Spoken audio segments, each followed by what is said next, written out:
Welcome to this sixth video in the Rxindi tutorial series. In this video, we'll show how you can reuse pieces of content and Rxindi statements in your template documents by using components. There are two main types of problems that components can help out with. Firstly, reusing a certain layout in multiple places in your document based on the same kind of data. Secondly, selecting a certain layout based on a condition from the data. Let's start with an example of the first case. Say that we have the following page layout with 4 text frames.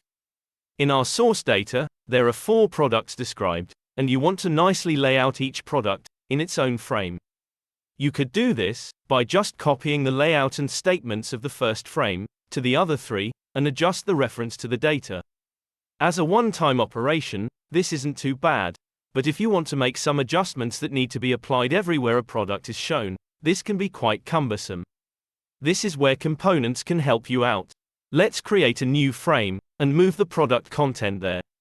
This frame is only used to define the component, so we can put it off-page or on a hidden layer. Next, we're going to declare this content as a component. We do this using a hashtag and then the name that we want to give the component. Let's name it product component. Next, we need to define the end of the component. Though this is the only component in the frame, so we could leave it like this, it is good practice to explicitly set the end. What we also need to do is change the paths in the output statements.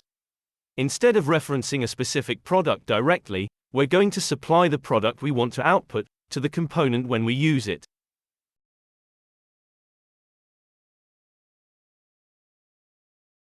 Now, the component is defined. This in itself does not do anything yet.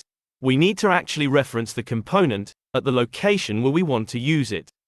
This is done with the place statement. The argument of this is the name of a defined component, so let's use product component here. The second argument is the path to the data that should be used as its context. If you do not supply this, then the current context will be passed. In this case, we want the first product to be used. Now, let's repeat this for the other 3 frames and test it out.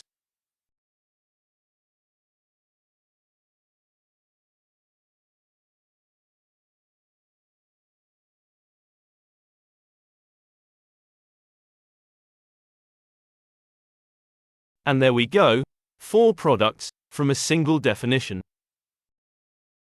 For the second use case for components, we're going to use a slightly different example.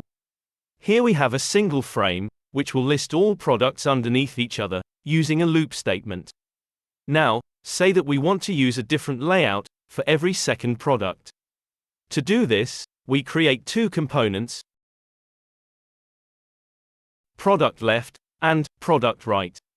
Now, in the loop, we add in if statement, and based on whether the current index is odd or even, we place either the product left or product right component. Let's try it.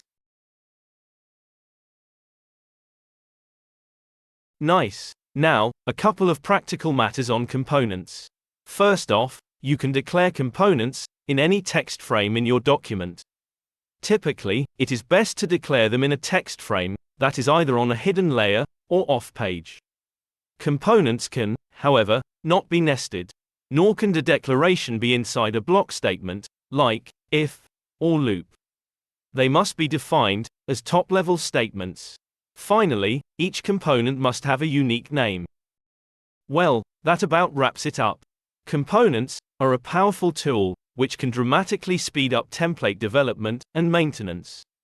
Be sure to read the Rxindi manual for more information. Thank you for watching, and goodbye.